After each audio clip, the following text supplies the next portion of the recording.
This is a panel session. As yesterday was sort of the looking into the future, in a way this is looking into the past. So we're looking at these evaluations that have run a long time and trying to say maybe what was one of the more important contributions or unusual things that we had to deal with, and also what do we wish we could have done differently. So all four of us are going to have a 10-minute time, and then we're going to open it up for questions.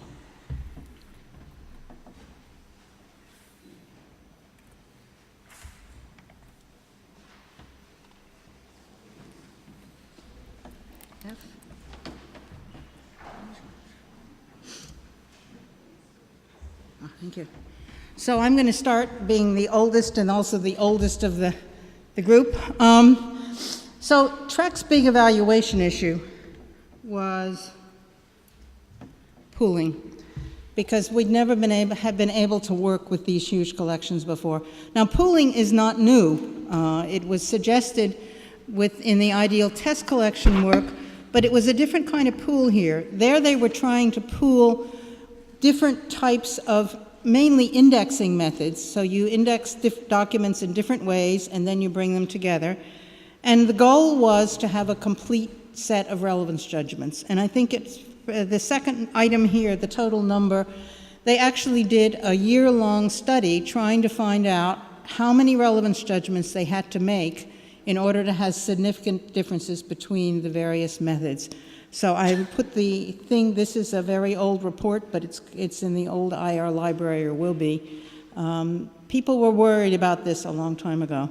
It was actually used in the InSpec collection. They used 7 different manual searches. They pooled the results from the searches, and then they made the relevance judgments, again, going for completeness.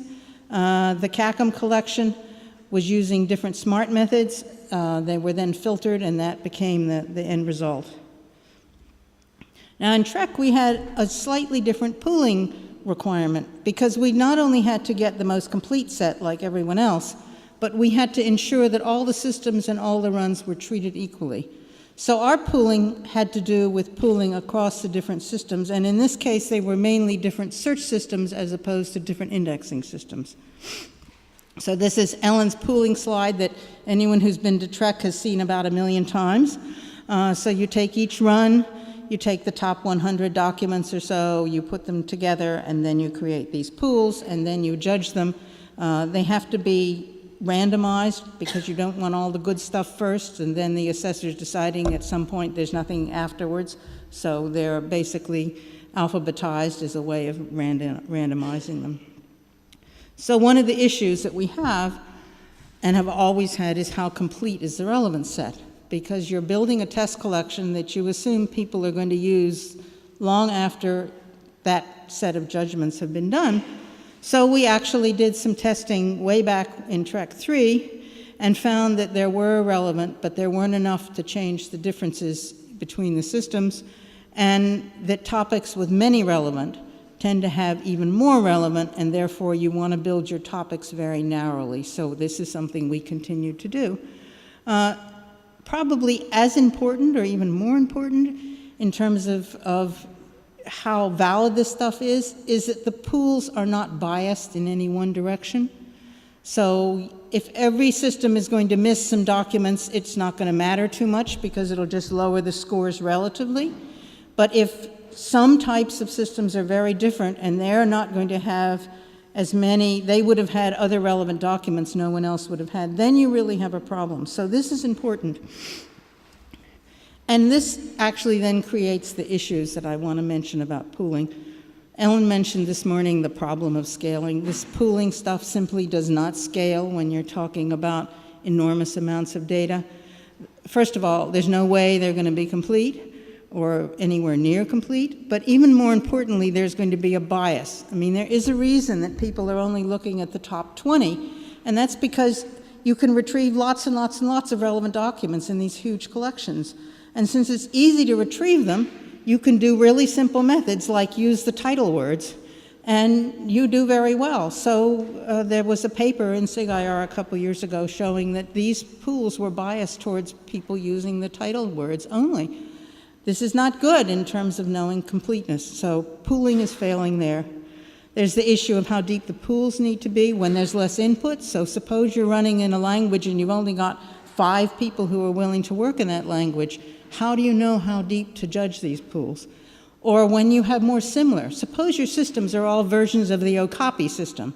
How do you know how deep to judge these so you're going to get a complete or unbiased pool? How do we measure completeness and reusability? No one's done a lot of work in this, so these are all issues I want to bring up because I'm hoping someone will actually do something about it. Because we've had to concentrate on pooling so much, have we missed some really interesting aspects of evaluation because we've been stuck in the Cranfield cave doing pooling? So just some things to think about. Now, in terms of what I wish TREC could have been, I'm echoing Norbert, but since I'm not a theory person, I'm not going to say that we should have done theory, but we have not served science as well as we could have. And that worries me because I think we've done a disservice to the community. So what did we learn in TREC? Well, we've learned that the old term weighting does indeed scale up if you use document length normalization. There are newer weighting methods that work even better. Pseudo-relevance feedback improves results most of the time, but not all of the time. And all of this holds pretty much across different genre, which was, I think, surprising to people, that you can put blogs and web and all kinds of things in there, and all of this kind of stuff seems to work okay. But we don't know why this is so. Is it so because this is a sort of law of large numbers and you just average it? And people have tended to build systems not in a systematic way. I mean, if you look at work that's done in NLP, they have components and they begin to put these components together and they can tell what does what, and they can do we don't do this. We just keep throwing stuff in. We see something that happens while in TREC and we put that in our system. So at some point, we don't even know what we have in these systems anymore. We don't know how to tailor a search to a specific query because we don't know what our components are, so therefore we can't tailor it to a query.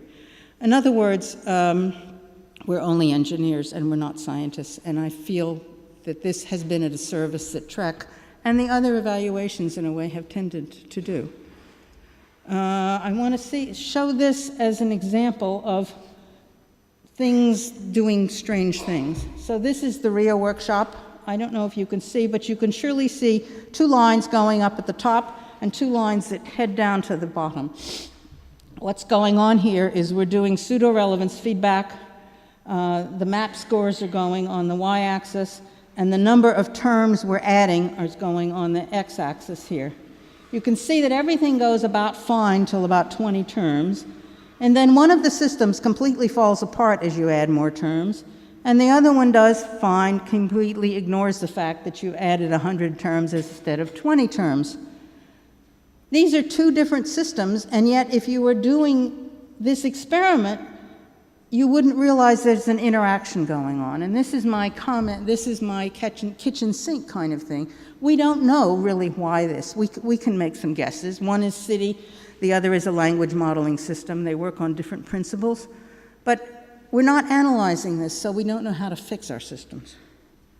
So what I would do, if I could do it, I don't even program anymore, but I would put a lot more analysis and thought. I would look at things always on a per topic basis. How much improvement did you get? How many, it's harder to do, but it has to be done. These averages are killing us. Revisit some of the old ideas that have been tried, but analyze them on a per topic basis. How are we going to learn to tailor to special things? And think more carefully about what kinds of effects we would expect. So go back, we talked many years ago about recall and precision tools, but we haven't done much with this recently. We're not taking our systems apart. This is just one slide, and I'm done with time.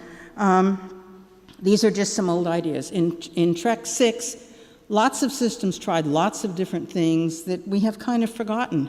Boolean retrieval, query structure, different indices, proximity. These are tools that have sort of disappeared because on average they don't do much.